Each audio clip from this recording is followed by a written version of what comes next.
Hello and welcome back once again to Ahan's armies. আজকে ছিল Saturday, আর সারা সপ্তাহের হেক্টিক স্কেডিউলের পরে এই স্যাটারডে সানডের ভাইবসটা যে কতটা বেশি ডিজায়ার্ড সেটা প্রত্যেকটা চাকুরিজীবীরাই বোঝে। তাই সন্ধে হতে না হতেই আহানকে নিয়ে আমরা তিনজনেই বেরিয়ে পড়ি একটু ঘোরাঘুরির উদ্দেশ্যে। ওয়েদার ফোরকাস্ট খুব একটা ভালো ছিল না, তাই বেশি দূরে যাওয়ার কোনো প্ল্যান আমাদের নেই। যাব আজ সোনাঝুরির হাট। না বেশি দূর না, শান্তিনিকেতন সোনাঝুরি নয়, এটা আমাদের নিউ টাউন ভার্সন। তোমরা কেউ আগে কখনো এই জায়গাটায় গেছো কিনা জানি না, চলো আজকে আমাদের চোখ দিয়ে দেখে নাও নিউ টাউন সোনাঝুরির হাটটা দেখতে কীরকম। এটা ঠিক অ্যাক্সিস মলের যে ওভারব্রিজটা, সেই ওভারব্রিজটার একদম নিচে। দেখতে দেখতে আমরা পৌঁছে গেলাম আজকের ডেস্টিনেশনে।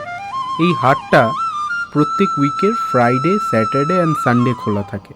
একটা ব্রিজের নিচের ফাঁকা জায়গাটাকে কত সুন্দরভাবে ইউটিলাইজ করা হয়েছে আমি সেটাই দেখছিলাম।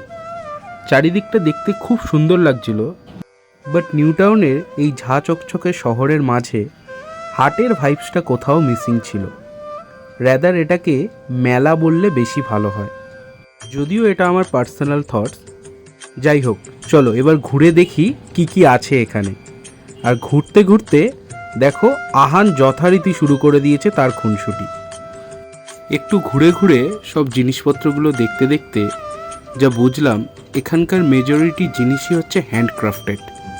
আর এক একটা হাতের কাজ ছিল খুব অসাধারণ, তা সেটা জামা কাপড়ের ওপরের ডিজাইনই হোক বা মেয়েদের অর্নামেন্টস।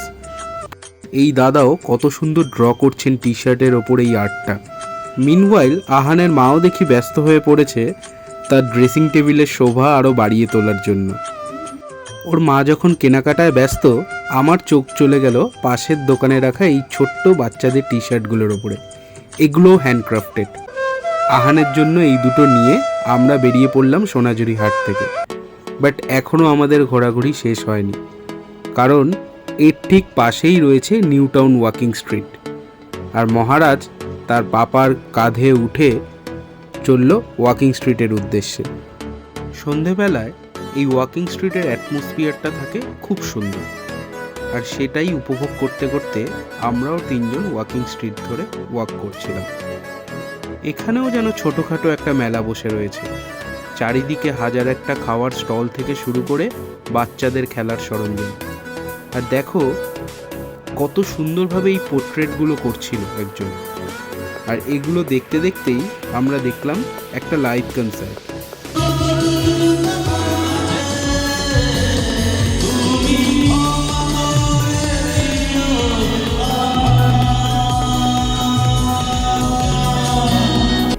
বেশ ভালোই উপভোগ করছিলাম গানগুলো।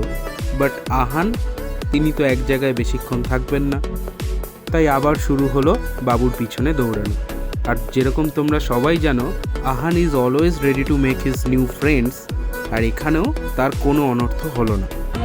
আহানের নিউ গার্লফ্রেন্ডও ছিল আহানের মতনই কিউট। এক ঝলকে দেখো ওদের খুনসুটি।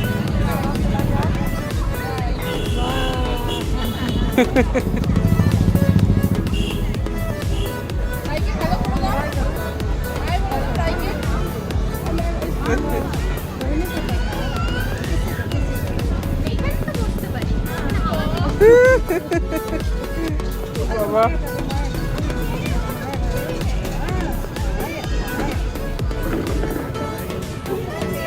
দুজনের হাই অ্যান্ড বাই পর্ব শেষ হয়ে যখন যে যার পথে, then we also felt like we are hungry and we started our food searching. কিন্তু আমরা দুজনেই ডিসাইড করেছি will be in a healthy diet. জানি না কতদিন পারবো, বাট দেখা যাক যে কদিন পারি। তাই নিজেদেরকে যথারীতি কন্ট্রোল করে এইসব লোভনীয় খাবারের মোহ কাটিয়ে আমরা নিয়েছিলাম অনলি 2 গ্লাসেস অফ লস্যি। আজকের শনিবারের সন্ধ্যাটা বেশ কাটলো আমাদের। ভালো থেকো সবাই, দেখা হচ্ছে পরের একটা ভিডিওতে।